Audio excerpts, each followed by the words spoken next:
It started with an envelope, not a text, not a late-night whisper, not even some suggestive joke over wine. Just a plain white envelope, sitting on my pillow like it had been hand-delivered by fate. Clara stood in the doorway, arms crossed, lips curled in that smug little smile she reserved for moments when she thought she was about to change my life or ruin it. "Open it," she said. I glanced at her, then back at the envelope. My fingers hesitated. "Is this a trap?" "Ryan," she rolled her eyes. "Do I look like someone who sets traps?" I didn't answer. Of course she did. She looked exactly like someone who sets traps. Elegant, sharp, and 10 steps ahead. I tore it open. A single sheet of thick, cream-colored paper slid out. 20 rules, 20 days, a commitment to clarity, passion, and discipline. "What is this? Some kind of New Age contract?" She stepped closer, took the page from my hands, and read aloud with a slow, measured voice. Rule 1. You may not touch me unless I say so. No exceptions, no surprises, no late-night curiosity. You will wait, and you will be grateful when permission is granted. I blinked. She smiled wider. Every day a new rule, 20 in total. If you complete all 20 days without complaint or deviation, I'll grant you one wish. One wish, I repeated flatly. Anything you want, no limits. I chuckled, shaking my head. Is this some twisted version of a fairy tale? Clara leaned in, brushed her lips against my ear and whispered, not twisted, refined. That night, I waited. Waited for her to say yes. Waited for her to look at me a certain way. Waited like some obedient schoolboy hoping to be noticed. She didn't say a word, just crawled under the covers and turned her back to me. Rule 1 in full effect. Day 2. By morning, she'd taped the rule on the bathroom mirror. A new one had been placed next to it. Rule 2, every night you will give me a foot massage. Duration, 15 minutes. Use the lavender oil, no shortcuts, no talking unless spoken to. She didn't even greet me, just pointed at her foot like a queen presenting her hand to a servant. You're serious about this. You agreed, didn't you? I never actually said yes. You didn't say no either. By day 3, I had stopped sleeping properly. Not because the rules were physically exhausting, I've done worse on business trips, but because something in them made me feel erased. That day's rule? Rule 3. You'll wear only the sleepwear I've laid out for you. From now on, comfort is earned, not assumed. It was a set of tight gray boxers and a faded, childish t-shirt with a cartoon otter and the words, "I'm a cuddly boy," across the chest. When I walked out of the bathroom, Clara was already lying in bed, scrolling through her phone. She looked up, stared, grinned. "Perfect," she said. "Now turn around. Let me see the back." "Why?" "Because I can." I turned, cheeks burning. She laughed, not cruelly, not kindly either, just amused, like I was a novelty. That night, I didn't try to touch her, didn't even dare to speak. I just lay on my side of the bed, stiff in my stupid shirt, feeling like I'd signed up for a game I didn't understand, one where the rules weren't meant to improve us, but to test how much of myself I was willing to give up. And tomorrow, I knew there'd be Rule 4. Day 4. I found the next rule taped to the coffee machine. She didn't even say good morning. Rule 4. You must ask before every kiss. Any touch, lips, hand, cheek, must be approved in advance. No assumptions, no exceptions.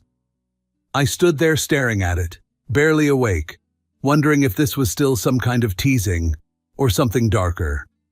Clara walked in wearing her robe and slippers like nothing had changed. She poured herself coffee, didn't even glance at me. "May I kiss you good morning?" I asked. She looked up, held eye contact for a second. No. Then sipped her coffee and walked away. I stood there like a fool with a knot in my stomach and the taste of rejection stuck in my throat. Day 5. That morning she didn't speak at all.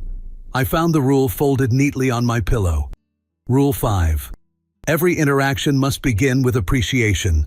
A compliment, a thank you. a verbal acknowledgement of my energy and presence. When she came home from yoga, sweaty and glowing, I was waiting at the door. "You look powerful today," I said. "Only today?" "I meant too late." She brushed past me, dropped her mat on the floor, and headed to the shower. Later that night, I tried again. "You've got this aura about you lately," I said. "You feel in control." Clara paused, then turned to me and smiled, that slow, dangerous smile that didn't reach her eyes. "Now you're learning." Day 6. Rule 6. Submit a request before intimacy. Text, not verbal. Minimum notice, 3 hours, 3 hours. She wanted scheduling now. I typed it out like I was writing to my manager. Subject, request for intimate time body. "Hi Clara, if you're free tonight around 10 p.m., I would love to share some closeness. I'll prepare candles and clean sheets. Please confirm. Yours, R." No reply for 2 hours. Then finally, declined. Too tired. Resubmit tomorrow. I stared at the message for a full minute. I wasn't even sure what was worse, the rejection or the professionalism of it all. She had turned my desire into a form submission. Day 7. That morning, no paper, no note. I almost felt relieved. Then at breakfast, she said calmly, "You broke Rule 5 last night." "What?" "You didn't compliment me before sending the request. I called you radiant during dinner. Not in the text. I just blinked. So, as per Rule 1's clause, today is a silent day. No touching, no conversation unless initiated by me. Understood?" "Yes." "And say it properly." "Yes, ma'am." She smiled softly. "Good boy." That was the first time she said it. And something about those 2 words, "good boy," made something inside me twist. Not because of the words themselves, but because of how natural they sounded coming from her. Like I was already used to them. Like maybe I wanted to hear them again. That night, we lay in bed. Or rather, I lay in my corner, curled into myself like a guest on the edge of a borrowed mattress. She didn't speak, didn't move. And I lay there wondering, was this still a game I could win? Or had I already started losing without noticing? Because the scariest part wasn't the silence. It was how normal it was beginning to feel. Day 8. The rule was waiting for me on the fridge, held up by a heart-shaped magnet. Rule 8. Each evening you will express gratitude for 3 things I've done that day. Be specific, be sincere, be humble. At first, I thought it was harmless, even healthy. But that night, as I stood next to the bed, listing off things like, "Thanks for making dinner," and "Thanks for watering the plants," she interrupted me mid-sentence. That last one didn't sound sincere. I hesitated. "I meant it." "Say it again, and look me in the eyes this time." I did. And she stared back, searching for something behind my face. Then she nodded, satisfied. "You're learning presence," she said. "Not just obedience. Presence." She said the word like it was sacred. Day 9. There was no note today, just a small black box left on my side of the bed. Inside was a thin leather bracelet, minimalistic, subtle, but on the inside of the strap, engraved so small it was barely visible, were the words, "Good boy." I stared at it for a long time. When I finally walked out wearing it, Clara looked up from her tablet and smiled, like she'd just completed a step in a project. "Let me see," she said. I held out my wrist. She touched the bracelet like it was a collar. "You'll wear it from now on, not just in the bedroom, everywhere. Consider it a reminder." A reminder of what? Who you're becoming. Day 10. Rule 10. No sitting on the bed until I allow it. You will stand by quietly and wait until invited. I thought it was a joke. It wasn't. She sat down with her cup of tea, crossed her legs, and opened a book. I stood there barefoot on the wooden floor for 15 minutes until she looked up.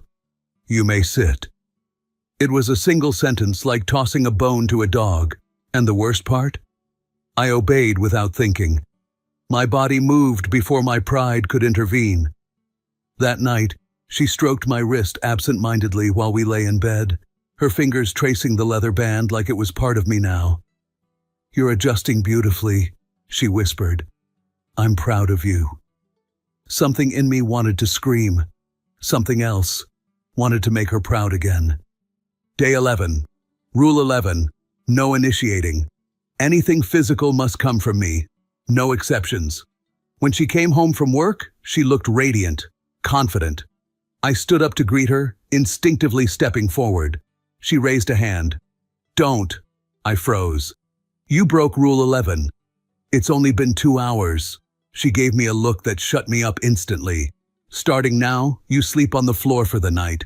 Think of it as a recalibration." That night I lay on a throw blanket next to the bed, listening to her breathing above me. And for the first time, I realized I didn't feel any spark. No warmth, no desire. I wasn't even angry. I was numb, like a machine that runs on a loop, silent, efficient, obedient. I stared at the ceiling in the dark and asked myself a question I hadn't dared think until now. If I complete all 20 days, who will I be at the end? And worse, what if she likes that version more? Day 12. Rule 12. Silence is sacred. No speaking in the bedroom unless you are directly addressed. Whispering counts as a breach. That night, I came into the bedroom and found Clara sitting cross-legged on the bed, eyes closed, incense burning. She didn't open her eyes when I entered, so I stood there, quiet, still, waiting. Minutes passed. My knees ached, my back tightened, but I didn't move. Eventually, she said, eyes still closed, "You may kneel." Kneel, not sit, not lie down, just kneel. And so I did, like I was in a chapel I didn't believe in anymore. Day 13. She didn't speak to me all day. No rule on the mirror, no texts, just nothing. That evening, there was a folded note on my dinner plate. Rule 13. From now on, all emotional needs must be journaled, not vocalized. If you feel neglected, write it down. I will review once a week. I laughed. Out loud. I actually laughed. Then I looked up, and she was staring at me. Blank expression, chin slightly raised, as if I'd just broken something delicate. "You find this funny?" "Yes. I mean, come on. Are you seriously turning marriage into a customer feedback system?" "No," she said calmly. "I'm teaching you self-regulation, emotional containment, presence over performance." I wanted to scream, but I said nothing. Later that night, I wrote in the damn journal anyway. Day 14. She didn't come to bed. She made up a bed in the guest room and said it was for energetic separation. "Sometimes," she explained, "connection grows better in solitude." I didn't argue, because deep down, I wasn't sure I wanted her next to me that night. Her absence almost felt like a reprieve. Day 15. Rule 15. You may not refer to me as wife for the remainder of the experiment. Use Clara or guide. Titles imply ownership, and this journey is about release. When I read it, something snapped, not with fire, not with rage, but with a strange, exhausted clarity. She wasn't trying to improve us. She was testing how far I would bend. And the terrifying part? I was still bending. That evening, Clara returned from a dinner with her co-workers. She smelled like perfume that wasn't hers. Lipstick brighter than usual. "Did you miss me?" she asked, dropping her heels by the door. I journaled it. "Good boy," she said absent-mindedly, walking past. I didn't follow her. I just sat there on the edge of the couch, leather bracelet digging into my wrist, wondering when exactly I had stopped being a man and become a project. Day 16. Rule 16. Watch this video, in full. Then write 300 words reflecting on how obedience can be a form of love. It was a TEDx-style talk. A woman, sharp, articulate, eerily calm, describing how surrendering control could deepen intimacy. It wasn't even the content that disturbed me. It was how familiar her tone sounded, like Clara had memorized it, echoed it, made it her gospel. After the video ended, I sat for a long time. Then I opened my laptop and typed exactly 307 words, but not for her, for myself. I wrote, "I think I've been pretending this is a choice, but the truth is, I'm not participating, I'm enduring. There's a difference." That night, I didn't kneel. I lay on the couch in the guest room and didn't even say goodnight. Clara didn't check on me, didn't say a word, just silence. And for the first time, I was grateful for it. Day 17. The rule was taped to the inside of the fridge door, like a warning hidden behind comfort. Rule 17. From this day forward, before bed, you will write 3 reasons why you are lucky to have me, and 1 reason why I'm too good for you. It didn't even pretend to be subtle anymore. I stared at the paper as the light from the fridge flickered on my face. Something inside me turned cold. Not angry, just hollow. That night I wrote, "You're decisive. You don't settle. You challenge me." And for the 4th line, the one that hurt the most, I wrote, "Because I let you." Day 18. She waited for me in the living room when I got home, dressed immaculately, hair perfect, glass of wine in hand. On the table sat a single sheet of paper, neatly typed. Rule 18. Tonight you will observe, not participate. Presence without involvement. Stillness without seeking. I looked at her. What does that even mean? You'll understand, she said. Just sit, and don't speak. She turned on soft music, lit a candle, and sat down on the couch across from me. Legs crossed, dress adjusted, eyes calm. She didn't look at me again. Not once. For the next 40 minutes she simply sat, legs shifting now and then, eyes half closed, breathing deep. Occasionally she whispered affirmations to herself like, "I am desired, I am sovereign, I am untouchable." I sat and watched, like a guest, like a ghost, like a warning. Day 19. Rule 19. I did this experiment once before. He didn't finish it. I hope you're different. That was all the note said. She didn't explain. I didn't ask. But something sank in my gut. The way she said it. Not with bitterness, but with pride.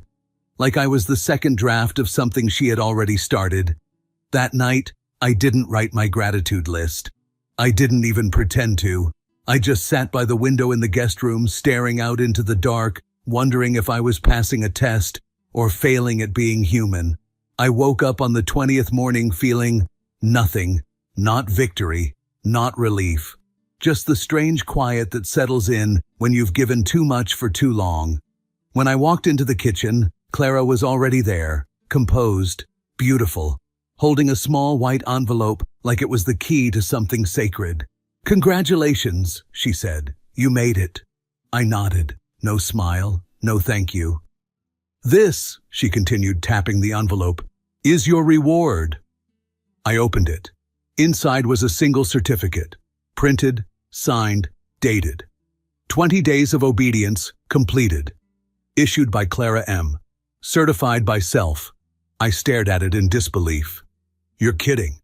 "No, you followed the rules. That makes you ready for the final exercise." I tensed. I thought this was the final day.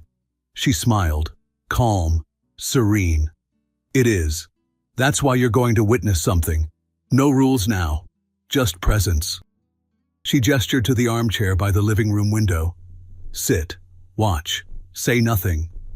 I did. She picked up her phone, walked slowly to the couch, sat down like she was about to perform, and then she called someone. A man. He answered immediately. His face lit up on the screen. Tall, confident, smirking. "Hey, stranger," she said, her voice softer than it had been in weeks. "Miss me?" She giggled, brushed her hair back, tilted her head just enough to expose her neck. "I wore that perfume today. The one you said drove you crazy," she said, lowering her voice to a teasing whisper. Then she leaned back, crossed her legs, and let out a slow, suggestive sigh. The man chuckled. Dangerous move. She bit her lip. You like dangerous, she whispered. I sat there, frozen, watching my wife flirt with another man like I didn't exist. Not a wife. Not even a stranger. Just something else entirely. At one point, she looked over at me, met my eyes, didn't break character, didn't flinch, just smiled, like I was another piece of furniture, something obedient, something that wouldn't interrupt. Then she ended the call, turned back to me. You passed, she said. I didn't say anything when she said it. You passed? Passed what? The test of silence? The exam in erasure? The performance of watching her belong to someone else while I sat still like a trained animal? She stood, smoothed the front of her dress, walked over to the table, and poured herself a glass of wine. Like nothing happened. Like she hadn't just shattered whatever was left between us. You've grown so much, Ryan, she said, not looking at me. You were raw before, wild. Now you're refined, present, soft. I stood.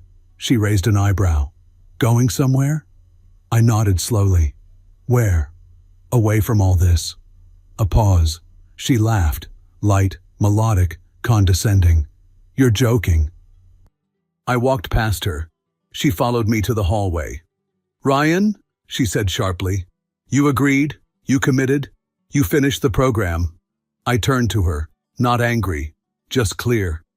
I followed 20 rules for 20 days, I said. But I never wrote down mine. She narrowed her eyes. What rule? I stepped closer. Rule 21. Never stay where you're only useful when you're silent. She blinked, and for the first time in weeks, Clara had no words.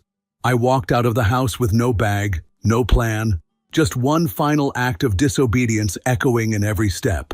I didn't slam the door. I didn't need to. Some prisons don't need bars, just a calendar, and someone who calls it love. It's been 4 weeks since I left. People keep asking if I'm okay, like they expect some big unraveling, some confessional breakdown where I cry into my hands and admit I miss her, that I still dream of her fingers tracing my wrist, that I want her to call and say it meant something, but I don't. Not because I'm healed, not because I'm bitter, but because I finally understand what happened. It wasn't abuse in the way people imagine. No bruises, no screaming, no threats. It was precision, a slow, clinical stripping away of self under the banner of intimacy. She didn't break me. She sculpted me into something more compliant, more docile, more acceptable to her version of love. And for a while, I let her. That's the part that still haunts me. Not what she did, but how far I was willing to go to keep something that had already turned to ash. They say love is compromise, but this wasn't compromise. It was obedience with lipstick, affection with terms and conditions. I started that experiment thinking it was a game, a phase, something strange we'd laugh about later, in bed, tangled and breathless. But instead, I learned something else. I learned how easily a person can become invisible, one rule at a time. Now I live in a small apartment across town. Quiet, minimal, real. No notes taped to the mirror, no whispered affirmations, no leather bracelet with words carved into my skin, just air and silence.